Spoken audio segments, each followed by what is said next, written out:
It's been 7 months. In that time, a lot has happened. How close are we to seeing a finished McLaren P1 on the channel? We have the P1 all taken apart, as you can assume, takes a lot of time. They want to see a done car. Are you always fighting against that? So what's interesting is that there's a lot of viewers, they're telling me how to put one together. You'll get the people that are like, oh, well, this other YouTuber could have done this. I'm like, okay, well, that's fine. Like, if you want to go watch somebody else, go watch somebody else. As much as I love viewers, there are some people that are... Freddie. Hi. It's been over 7 months now since our last podcast. It has. It feels like it hasn't been more than 6. Well, it's been 7 months, and in that time, a lot has happened. But back then, you had literally just got hold of a flood-damaged McLaren P1. Yeah. We are now at part 14 of the build process, as per your YouTube channel. Yeah. And I have a question. Yes. How close are we to seeing a finished McLaren P1 on the channel? So I probably said last time that I was like a few months away, and then now I'm like, hey, we're only a few months away. So we have quite a bit to do, but we've gotten a lot done. So we have the P1 all taken apart. We have the harness out. We're making a brand new wiring harness, which, as you can assume, takes a lot of time. So we're making one from scratch, which means that we can do things like put in connectors that were never there before. We're eliminating things. We're just making everything sort of from whole cloth.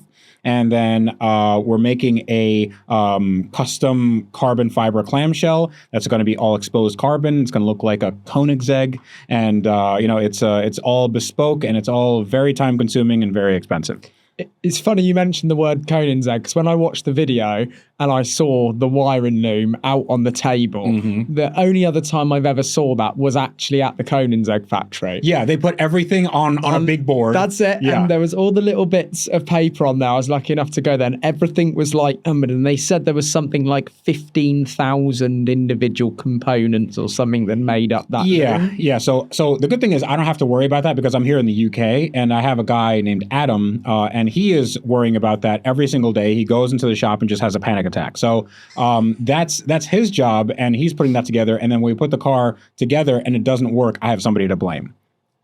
So when the P1 went to SEMA, because I was actually lucky enough that between the last podcast and now, I've physically seen the P1 in the flesh at SEMA. Yeah. That had the old wiring loom in it. That had no wiring loom. It had no wiring. So there was no brain in the car. Yeah, there's nothing. Yeah, the car is totally brainless, just like me. So the car had I wanted to have everybody look at what the carbon tub looked like. So we had no dash in there. We had barely an interior. We had some door cards and 2 of the seats, just so you can see what the kind of like vision is.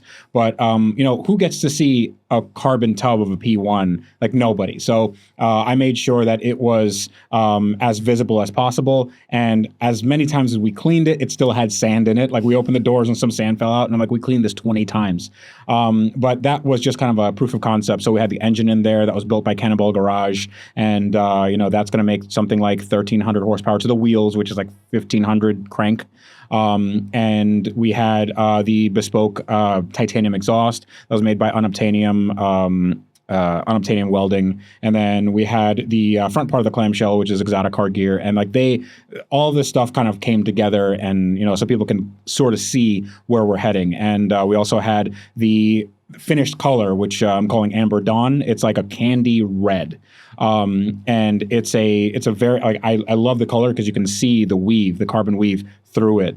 And because I wanted to see the carbon weave, it makes everything probably 10 to 20 times more expensive, and it makes it just way, way harder. Would you say taking on a hypercar build really is a different complete kettle of fish to anything that you've done before with the other projects? 100%. So I've done a McLaren 675 LT, which is like it's a really expensive supercar. And you said it is so fast. Oh yeah, it's crazy fast, but that's only like half of what the P1 is going to be. And the P1 is so different because it's like this crazy, they only made 375 for the world. and none of them are modified. Like the most you'll have is maybe an exhaust or wheels or a wrap or some paint or something like that.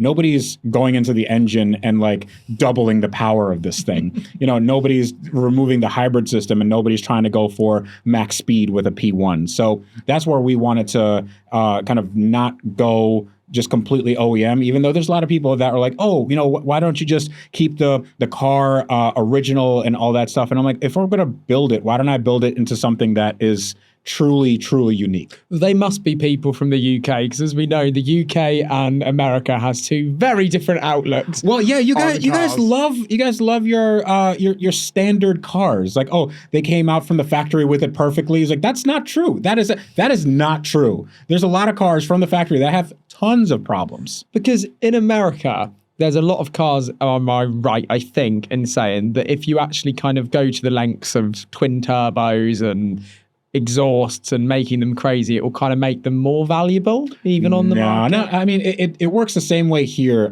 It's all diminishing returns. So the thing is, when you start adding power, let's say you buy a bone stock Lamborghini Huracan and you spend $100,000, like that car is already what, like $200,000, $300,000, and then you spend another $100,000 putting a twin turbo kit on it. That car is not now worth $400,000. It's probably worth, instead of it's 300, maybe 325. See, it's like here, yeah. That would be then worth less than the stock car. It all depends on who does it. So if it's like, Joe Schmo's auto shop that did it and they don't know how to do it, that's different than like underground racing where they've done, these crazy builds and they have 3,500 horsepower Huracans doing, 6-second launches like the entire weekend. So I think it all depends on who does it. It's just like if you have a Lamborghini and like a Lamborghini Murcielago, and you can say like, the best part about it is I did all the work myself versus this car's been to the dealer. This car's, been to an independent shop that deals with Lamborghinis, and like you have all the service history and all that stuff. So that car's worth more. But if it's, if a lot of it is a little bit dodgy or, like dubious, I think like that's when you have the lowered values. But in the case of the P1, you've done the P1. I've done the P1. You must have had a hell of a lot of patience. Does this ever test your patience when you get into something like this? Never. It never. No, that is a lie. That is a complete lie. Every single day. I mean, this car it's everything on this car has fought me. Every single thing. It's never been like, oh, that was easier than I thought. It's always like, I want to get this connector off, and I can't because this connector is the only thing that's keeping this harness in, and I can't get it off because it's this small. It's made of really brittle plastic, and also there's sand in it. And if you have sand in it, it just doesn't come apart. Like you're trying to use tools and you break it, and it's just like everything. It should be 2 seconds. That, but it doesn't do it. You have stuff like the electrics, like, oh, maybe we just clean up some of the electrics. Oh, this looks fine. Maybe we can use that. You can't. You have to do everything like from scratch. Hey, maybe the engine is okay. Like we looked, they took a boroscope down the cylinders.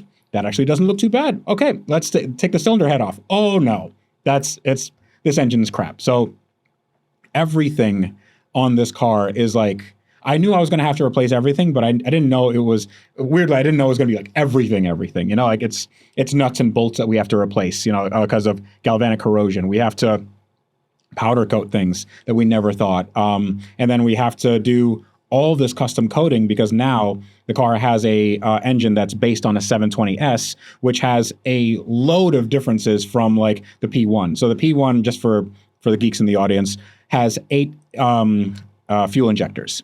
So that's the stock car. The 720S has 16, so it has 2 per cylinder.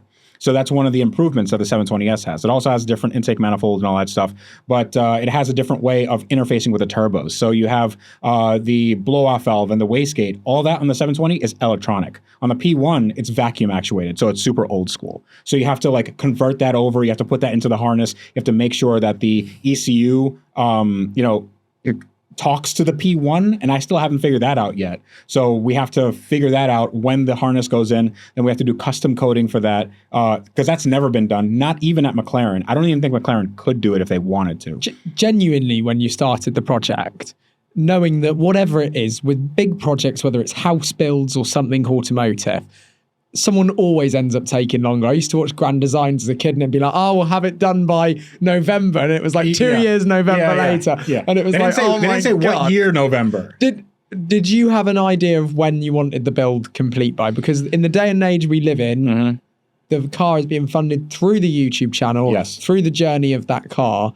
And viewers are a nightmare because they want to see it finished. They want to see a done car. Are you always fighting against that as well? So what's interesting is that there's a lot of viewers that, as much as I love viewers, there are some people that are super, they can't wait to see the finished product, but they don't understand that these cars obviously take a lot of time. These people have never even seen a P1, yet they're telling me how to put one together. Like I am not a master mechanic. It's the spanner, man. Yeah, exactly. Like, what's taking so long? And then you'll get the people that are like, oh, well, this other YouTuber could have done this. I'm like, oh, okay, well, that's fine. Like, if you want to go watch somebody else, go watch somebody else. I'm not keeping you from doing anything. But, the idea is I'm taking too long on this project. That costs me, like, it's literally costing me $1 million to do this, and I don't know anybody. I've never met a person that has done a project like this. And oh yeah, like, we're done in 3 months. Like, that doesn't exist. Like, I actually do know a guy who is building a P1 with spare parts, and it's cost him more than $1 million just in the parts alone. And he's not nowhere near done. So, and this is not a flood damage car. This is just like, he bought a P1, a prototype car that came with a bunch of like race parts. And then he had like a bunch of spare parts left over. And he was like, hey, I can make a second P1. And it turns out there's so many parts in that car. So, he ended up spending like $1 million more, and then he's still not anywhere close. Sounds like there could be a second one for the future there then. Yeah, exactly. You could have a twin garage. Yeah. His and hers. But it's crazy because it's my dream car. It's been, a crazy project. Hopefully in the next 2-3 months, we'll have it running and driving. Right now, things are coming together, and they're coming together quickly. So that's good. So it's not like... You got momentum. We do have momentum. So I have people there working, and then like, we have a really good team together. They know what they're doing. And we're going to run into roadblocks. We're going to run into a lot of teething issues, which is fine, because nobody's ever done this. But I think once it comes together, it's going to be really, really cool. Do you think when that car is finished, you will ever get rid of it? No. First of all, who would buy it? Like, why would you? I would be the first person to say, don't buy that car, because it's been underwater. Does it still have the warranty? Yeah, it still has a warranty. It should be underwater. It's 300 miles. It's only 300 miles. I was like, it's been just driven to work. Just had one bad day. That's it. One bad afternoon, and then that was fine. Do you actually find though that you are now only interested in a crash damaged car? Like, does any other stock car in the world do anything to get your juices flowing? So with me, I always think about it as I'm problem solving. And a crash damaged car or flood damage or fire damage or whatever, these are cars that people don't usually associate with being like a problems that you're able to solve. But if you're able to solve them, then that introduces a new element to the story, and people are really interested in that. So I tend to view it as a lens of YouTube. Like, how do I make this interesting for people? Because if I go, hey, I got this, Honda Civic, and I'm going to do some brake pads, and then we're going to do a service on it, and then that's a video. It's like, I don't think anybody would watch that video because that's something anybody could do. There's no unique issue here. There's nothing that requires me to problem solve. But you could do, like, I bought a Honda Civic and I'm going to rebuild it in, 12 hours. And then they're like, okay, now that introduces a challenge because, yeah, this is something it could do, but like it now we have a time crunch, But with these big hypercar projects, I would not want anybody, I would never tell anybody to do this because it is like, as far as making a YouTube channel, it is an incredibly stupid thing to do. I mean, the stuff that that I do, that like Matt Armstrong does, that like all these guys do, it doesn't make any sense financially unless you have a really, really big audience. There are people that think, oh yeah, you can just get some crash damage, whatever, and then you'll end up like spending less amount of money. You don't. It actually ends up being just as expensive as if you just bought a used one. So the thing that you get is you get growth from a YouTube channel if you do it right, and then you get a car that might have cost you some money, but then you have the experience of working on it, and then you can modify it as you go. So you can make it your own, just as long as you don't like sell that car afterwards, because again, if you're in the UK, then that car's gonna be worth less anyway. So if it's already categorized and then you made it your own because you put on coilovers and wheels and pop and bang map and whatever. Bang map. Yeah, I'm talking about Chris Licks. I think like it's always going to be worth less than the person that just wants a pristine car anyway. So yeah, it's tough, man. But in between Project P1, there has been other things to break your brain up. Yeah. Do you need that? Do you need those other projects, the R8 and Sue behind us, just the other side of the van? Yes. What I like, well, the P1 is one of those things where you look at it and you go, there's so much here, and not all of it is very exciting to put on camera because the progress might be really slow. So it's not like you can put out videos all the time. So you do need to, I like that term, break your brain up.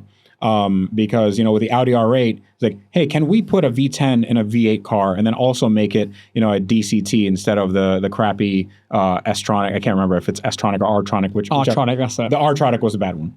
So I wanted to have that as a challenge. And it's like, it's not a super huge challenge, but I've always wanted to do that. And I've never worked on that car before. So, it's like people just go along for the ride. With Sue, that was a little bit different because, I came over to the UK and I was honestly going to have another car. It was, I'm not going to say what it was, but that car got sold out from under me. And then, I was here for like 3 weeks. And like, this is just when I got here. So I came here to do an event called Petrol Hedonism. And then right after that, I was supposed to start a build. And then I'm like, I can't, like, I have nothing to do. I'm here for like 3 weeks and I have so we're like looking at Facebook Marketplace, and then I start talking to Matt because that's who I'm, staying with. And, we start talking, and like, I always wanted to do something with Sue. And for those people that don't know, living under a rock, Sue is not a person. Sue is a 2015 Rolls-Royce Wraith that was purchased as parts because Matt Armstrong bought the crashed Marcus Rashford car, only going 30 miles an hour, by the way. And he used that perfectly good Rolls-Royce as parts. And just like the idea was he would either build it back up or sell it for parts or junk it or something like that. And I was like, well, there's a perfectly good Rolls-Royce. Why don't I just rebuild it? And now we have Arnold. Agnes. Sorry, not Arnold. Agnes. It doesn't matter. It starts with an A anyway. So basically, when we got to McLaren Performance, where we are today recording the podcast, there is 3 Rolls-Royce Wraiths here. The Rashford car. Yes. Sue. And Agnes. Yeah. Do you want to just share that you've kind of become emotionally close to Agnes, haven't you? I have. So Agnes is another. It's a parts car because apparently you can't buy parts for a Rolls-Royce. They make the car here. Okay, it's impossible that you can't find parts everywhere. Have you now created a solution where the actual challenge is to basically complete a Rolls-Royce Wraith build without having to have another Rolls-Royce Wraith to crash down and get to? Because it's like tag, you're it. You're always going to have one. It is because, well, honestly, I think it's impossible. It's like it's an impossible challenge because there's no, if you look on like eBay or Facebook Marketplace or anywhere where you can get parts, the Rolls-Royce Wraith parts are few and far between. And if you do get some, like even if you went to the Rolls-Royce dealership or the factory, they're crazy expensive. Like it would actually make more sense just to buy the entire car and then just take parts off of it. Which is what Matt did. Yeah, which exactly. So like I made fun of him the entire time. I'm like, oh, why would you do this? And then I'm like, this is impossible. Like you can't. There's no other way to do this. Like I'd have to spend 150,000 pounds just to get the parts that I need versus just buying a car. So thankfully Agnes was, flood damaged, but like I actually really like that spec. It's a really dark, like red, almost burgundy, but the top is silver. And then the interior, I know a lot of people don't like it. I know Matt doesn't like it, but I like cream interiors. They're super nice. It does have like cream on wood, which kind of clashes, and I'm not super, I'm not keen on that, but it looks high end. Everything in that car looks really high class. And that's why I think maybe if I can get that on a boat and as parts, I bring it back home and then I just make myself a Wraith. It was the casualness that Freddie said when I got it. Yeah, I might just take Arnold back home. Agnes. Yeah. Agnes. Yeah. We can call it Arnold. I don't care. It's Arnold. Yeah. Were you a Rolls-Royce guy? No. Prior to this? Never. So I actually didn't like Rolls-Royce. I was really big into Mercedes S-Class. So I've owned the W220, the W221, and now I have a W222 S65 AMG. I love that car. It's great to drive. It's not a Rolls-Royce. It just isn't. And I always thought like, oh, it's better to drive. An S-Class is better to drive, probably a better car in every respect, but there's something to be said about a new modern Rolls-Royce. I've driven a Phantom before and I hated it because the steering wheel is way too thin. It's very boat-like. I mean, I get the sort of, Grey Poupon luxury that it had. But I think that was a little too old school, like the first generation Phantom. Yeah. The new Wraith, it's all BMW architecture and it's like a 7 Series, just like a little bit bigger. So it's like a 7.5 Series.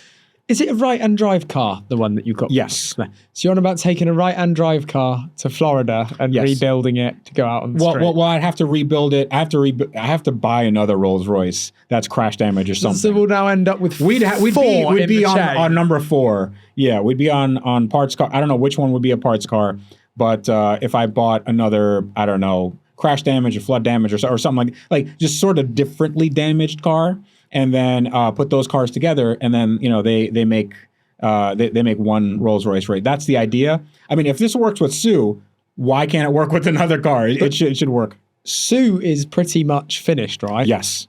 So what do you have to say to the people that do say Freddie never finishes a build? It doesn't matter to me. Why is that a comment that comes up?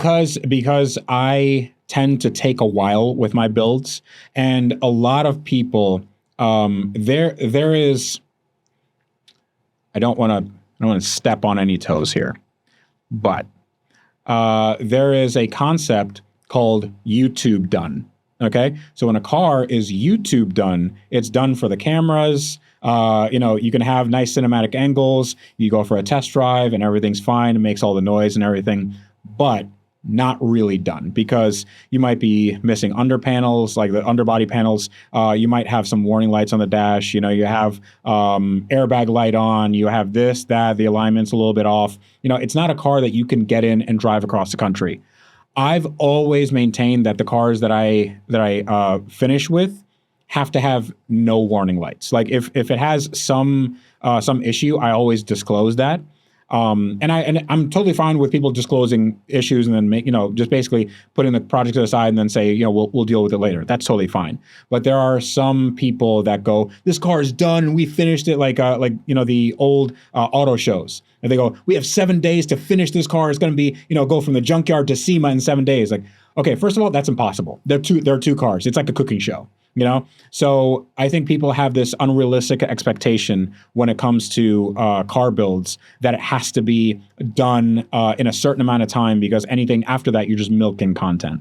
So I think that's a part of why people say I don't finish projects. Also, I have a bunch of projects that have just gone by the wayside, and it's not that they've gone by the wayside because I've gotten bored of them. It's because they either don't return, the kind of viewership that it would make sense monetarily to do. And then I just wait for the time when, I have a big enough audience that if I put out a video on that, people will watch. Or it's just something where the parts don't exist, Excuse me. Sorry. I had an issue with a BMW M3, the E46. And, sorry. Saw that Prime. He's drinking too much caffeine. It's Prime. Yeah, hold on. I gotta Well, basically, we've now got air conditioning in the van studio, and I think it's sucking every single living bit. While Freddie recovers his breath, you all right, Freddie? It gives me a chance to tell you about Car Vertical. When you're looking at a vehicle that you might want to buy, all you have to do is head over to carvertical.com and enter the registration or the VIN number of the vehicle in question. I did one on a Porsche 911 GT3, which both Freddie and Matt have both rebuilt in the past. On this particular check, we can see that the mileage all checks out, the financial and legal status of the car is A-OK, but there is an amber light next to damage. And if we tap that, it actually shows that the vehicle was marked as a write-off by the insurers. If we scroll up, we can see the photos of the car at the salvage auction, looking very unwell. To avoid getting a car like this that has been bodged back together and put up on the market, go over to Car Vertical and enter the discount code SUCCESS for 20% off your next check. Cheers, Car Vertical. Okay. I know that's really good podcasting. But I had an issue with this E46 M3, and we're trying to do a carbon fiber roof on it. And honestly, it shouldn't be that hard. Like, we take the roof off and then put, basically panel bond a new carbon fiber roof on it. Problem is, that carbon fiber roof was back ordered like 6 to 8 months. You couldn't find them anywhere in the world. So we had to scramble to find these parts. When I could order them, they'd be like, oh, the order got delayed, the order got delayed, the order got delayed. And then we just didn't have anything. So, that car got pushed back and back and back. And in the meantime, I have to keep the lights on. I have to have other builds in the meantime. So, what are we going to do? We're going to push that back. And then people are like, oh, where's this build? Where's this build? And there are also builds that I started, early on in my YouTube career. And people like I have an SL55 AMG that I was planning on manual swapping, and I got everything together, but it's still like you're in development hell trying to make the computers work, with the manual transmission that, with a car that never had it. So do I put more effort into the McLarens and Lamborghinis and Ferraris that actually do get views versus this car that probably won't get the amount of views and probably won't make the amount of money and satiate those people. So you have to try to do both. But it's just you run into a time crunch issue. It's just not enough time to do everything. Do you think if you worked this hard doing another job that you didn't love as much as cars and rebuilding, you would get burnt out? I get burned out now. But it's also, if I'm doing something for somebody else, it would be... Because you've literally, sorry to interrupt, you've just come back from the US because in this last couple of weeks, you literally went back for a day at the F1 in Miami. Yes. And then just came back here the next day. Yeah. And you were literally there for qualifying and then sat with us watching the race. Yes. Which I just find mad. How are you not burnt out? How are you coping with that travel? Well, it's good, first of all, because, I don't want to be cheesy here, but people like you, people like, everybody around here, they're so accommodating. They're all really nice. And we all just kind of support each other, this job is the best job in the world, but it's also incredibly hard. It's really difficult in that, here's what I had to do. So we worked on Sue, and then from here I had to get to Manchester. Actually, no, we went to Dunsfold. So we did, and we're allowed to say, because I'm pretty sure this drops on Monday. Hello, everybody. And yesterday the video would have gone live. Okay, wonderful. I'm not saying anything about the results or whatever, but if the video is live, definitely go check it out. It's fun. So we went to Dunsfold, which is from where we are about 2.5, 3 hours south. Then I had to go that night to Manchester, which is 4.5 hours the other direction. Spent the night in Manchester, get on a plane, go to Orlando. The flight is about 9 hours. Go to Orlando. Next morning, I get to Orlando. Actually, no, I went to Atlanta and then Orlando because I can only get a connecting flight. And then from Orlando, I spent the night, slept for 5 minutes, went to my shop, worked on my Aston Martin V8 Vantage, got it ready, and then me and my friend Jack, who works with me, we took my Aston Martin DBS and V8 Vantage, drove it 4.5 hours to Miami. It's just around the corner. Just around the corner. And then we went to a meet, which was insane. It was just a bunch of people doing pops and crackles and launch control and all that stuff. So we went to a meet. Yeah, exactly. But and then the next morning, I got to meet the Aston Martin F1 team. So I went to the paddock. And then I went through, like, they have crazy, crazy tech, and like we looked at the engine and how the car's taken apart. And that was with Aston Martin and Valvoline. Aston Martin and Valvoline, correct. So took a bunch of pictures there, got my cars there, talked to the team. They all know who I am. We had a great time. They're really, really cool guys. And then from there, I had to literally run out of the stadium. And the Uber pickup was like a mile away. So I'm running with my backpack because that's all I brought. I'm running with my backpack. It's probably 90 degrees Fahrenheit. It was like 35 or something. And everybody else is going the other way because they're going to the F1 race. And I'm a big boy, so I'm just sweating. And get to the Uber to the train station because I take the train all the way back to Orlando. From Orlando, I have about 45 minutes to get on my flight back here. And I almost missed that flight because I was at the wrong terminal because I was burnt out. And then, so I got on the plane, fly over here. I get off the plane at 8 a.m., get picked up, go do Shedfest immediately. With petrol hedonism, Shedfest. Yeah. And it's 12,000 people. So the entire, like, for 8 hours, I'm taking pictures, signing autographs, do 4 stage shows. And then after that, I go and I stay with Matt, and then now we're working on Sue, sort of nonstop. When we literally watched the F1, and then you're back watching. Yeah. I mean, like, I was there at the F1, and then that night we went to watch the F1, and I'm like, oh yeah, I was there. And Freddie did say, "Oh Ben, I'll see you in the morning." Yeah, I never saw Freddie. Oh no, absolutely not. So like I have no idea what year it is at this point. But yeah, I mean, it's a lot of travel. It's a lot of running around and doing stuff. But like this is my dream job. This is why. So you still love doing what you're doing. Absolutely. The kind of experiences that we get. I mean, if we're talking about the like bucket list experiences, holy hell, going to Dunsfold and driving the reasonably priced car. And just to add some context to that, a video went live on Ben Collins, who is the ex-Stig from Top Gear. Yes. His channel, where he very kindly invited me, for some reason, Matt and Freddie down to Dunsfold. Which is, the Dunsfold Aerodrome, which is the old Top Gear test track. And you see all the 747s that were in the back of the shots.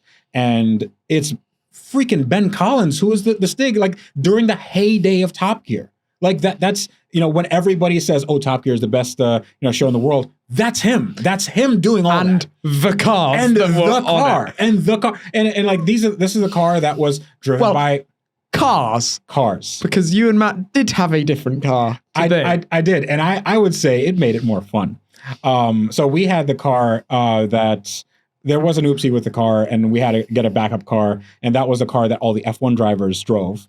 And that one had a really bad second gear synchro, and it had no ABS. So you would lock up. You knew about that. I found the field. Yeah. It's But that was hallowed ground for us. You said it. It's insane that some idiot with a YouTube channel like me would have access to this and access to the kinds of people. I mean, Ben was giving us a tour around the Top Gear production office. Like, this is. It's crazy. It's also crazy because this will never happen again. That will never. There's no amount of money that you could pay to get that kind of access. I thought that. Yeah. Like who gets this? And it was nice to be around. For me, it's in the infancy of the channel, year old. I couldn't believe I was there, but it was nice to then see you guys, who I look up to in kind of my YouTube development, and you were there. Giddy as a schoolboy as well. Just what is going on? It's so amazing. It's actually really nice for someone that kind of interviews and talks to the whole kind of YouTube paddock and game to still see you guys getting excited about experiences like that. Because sometimes with everything that everybody gets the opportunity to do, it can just take the edge off stuff that as a kid, it shouldn't take the edge off it wouldn't have done back then.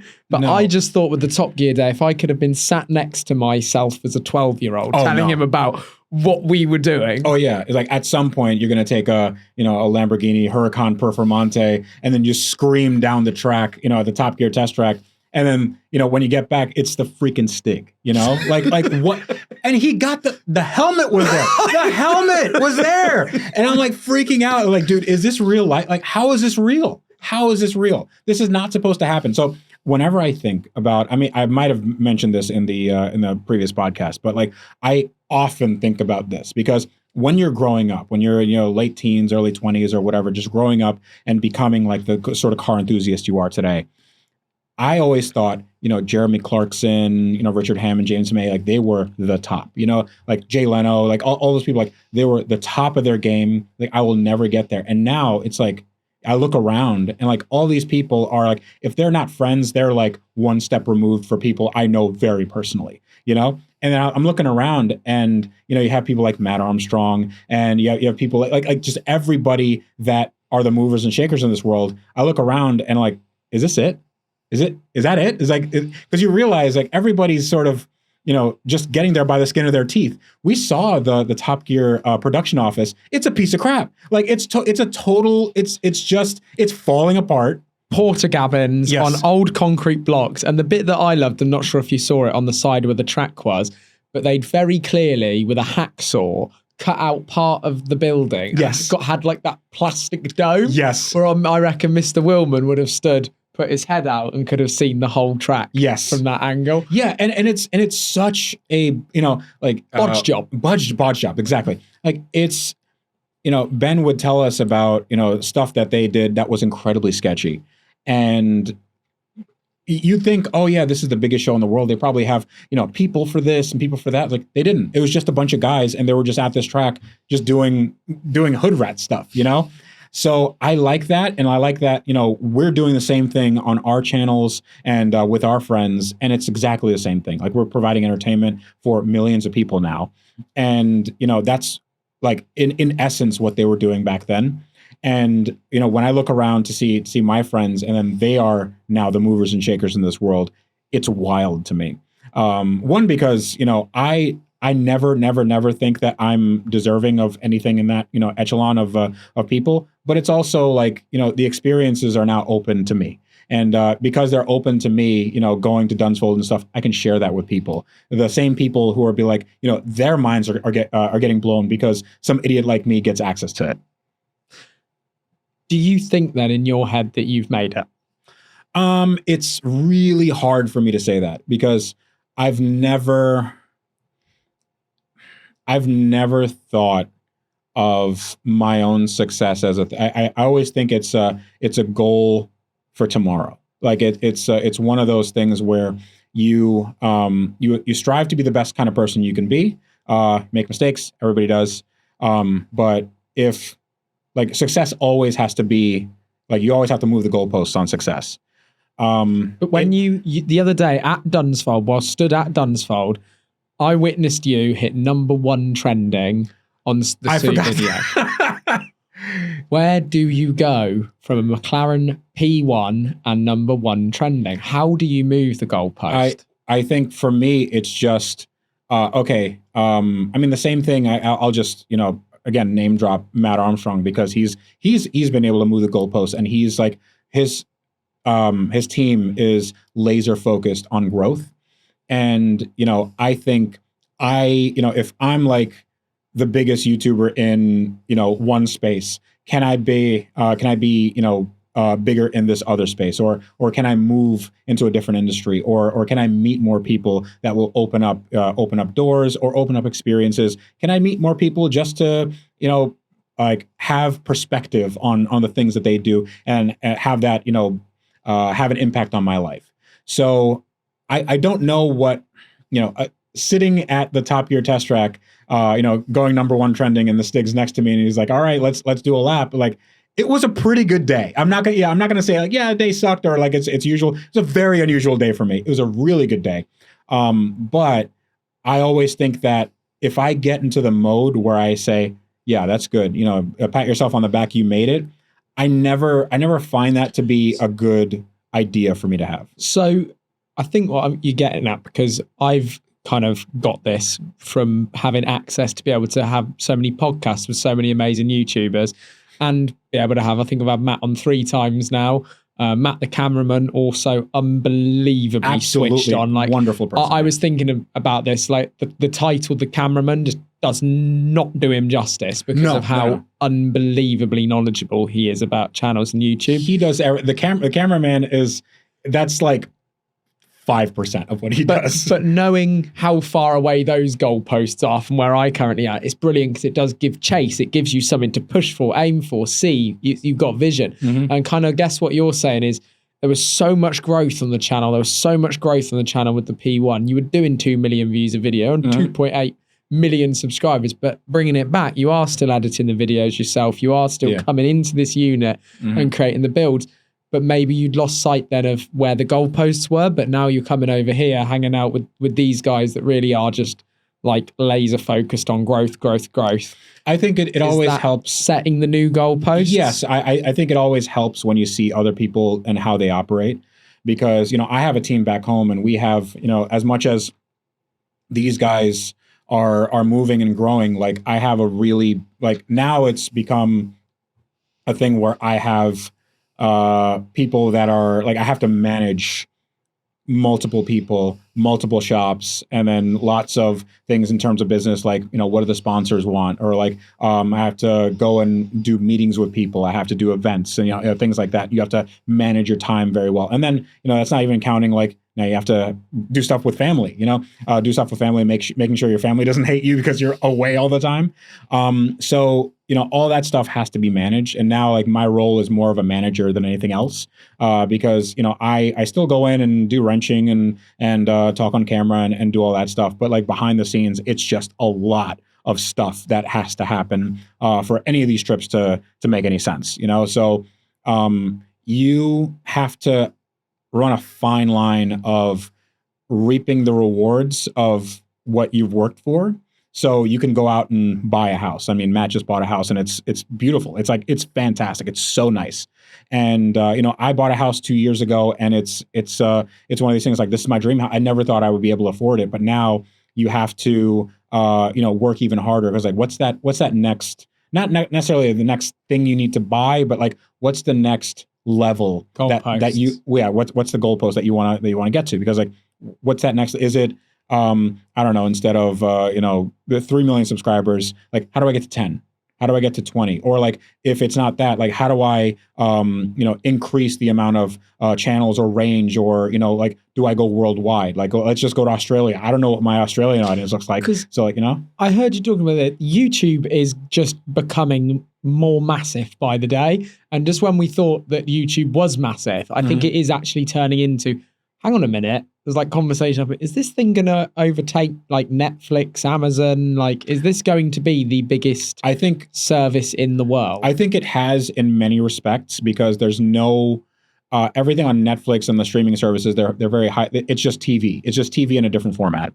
But YouTube, everything on YouTube, not everything, but most things on YouTube are just home movies. The stuff that me and Matt do, the stuff that everybody, like all the other automotive or otherwise YouTubers do, they're just home movies. And you put these together, and these are very homebrew, and they allow the viewers a very unique perspective and a very unique access to people, because we share our lives with people, and you know, for better or for worse. Like, you want to talk about reality TV, like that's not scripted. This is reality TV. This is actually happening. You know, if one of us drives out and gets in a car accident, it's going to make it into a video, you know? And like, you know, thankfully, if nobody gets hurt, that's good. But like, if the engine blows up, that makes it into a video. It's not scripted or anything like that.